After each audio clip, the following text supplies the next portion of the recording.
Hey Ma, do you know what bursts my bubble? What burst your bubble? Actually, let's get the dogs out here. No. Okay.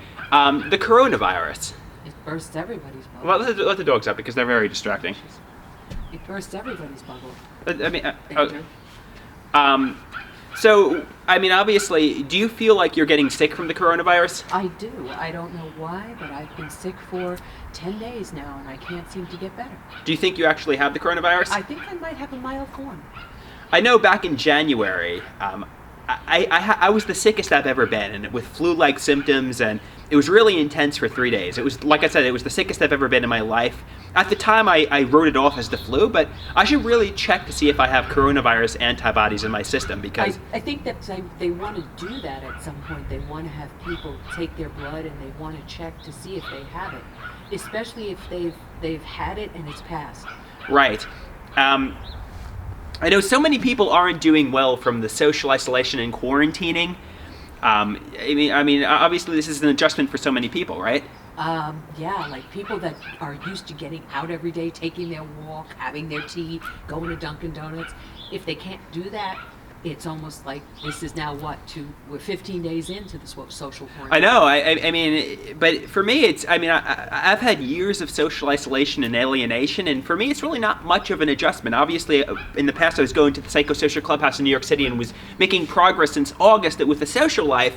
But, for the past 3, 4, my entire life, I kind of feel like I lacked socialization. So it's really not, but I hear like doctors and professionals and politicians, they're having a hard time adjusting to the social alienation, If you look at their hair, and nobody's gotten their hair colored, nobody's gotten on TV, like everybody's growing out the coronavirus beard, and people aren't shaving, they're getting depressed. So now everybody gets to really feel what depression feels like. Right, exactly.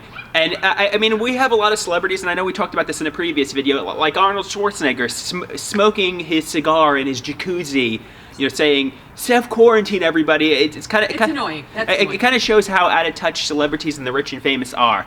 And I mean, when people are concerned about life and death, when people are concerned about self-preservation, it shows, we don't care about pop superstars and rock musicians. All you care about is your family and your loved ones. I mean, Pink Floyd, Taylor Swift, Lady Gaga, they just don't matter when you're concerned about life and death. Because guess what? Nobody's buying their music, nobody's listening to their records, nobody's going to their concerts because there are no concerts. It's life and death. Right. I know the WWE, they're hosting shows with no audience. It's kind of like, what are you doing? People, this is life and death. I mean, I get. People are watching the mayor, the governor, the president because they want information. That's what they're watching. Right. One positive about the coronavirus, and obviously there's no positives, but one positive is I've been really focused on social media posts and my videos, my writings, and I've created some of the best art I've ever created in my life. And I guess if you're socially isolated, laser focused on art, you create good art, And you know what? This is a time to take up hobbies that you might have left dormant because you never find the time. Now is the time to I wanted to read that book. I wanted to paint that picture. I wanted to color. Now is the time to do it. Politician Andrew Yang, and I know you're not a Democrat, but politician Andrew Yang said this is an unprecedented time. Everybody should start a journal expressing their frustrations. Yes, their feelings. A journal, a diary. I personally do it on internet blogs. Because you know what? This time in history will go down in history. Oh, absolutely. So just like 9/11, this is an unprecedented thing that happened.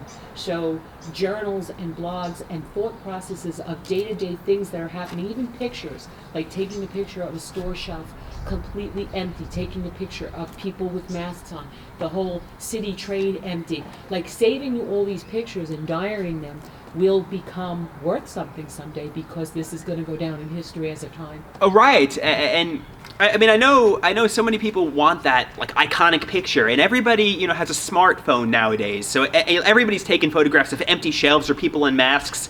I think if you think outside the box and you do something that not a lot of people are thinking about, maybe you can get that thing that expresses the frustrations with. Yes, yep. And if you're smart and you're, like, I was looking up in this tree over here yesterday, and there were birds. and the thought that popped in my head is, they're social distancing.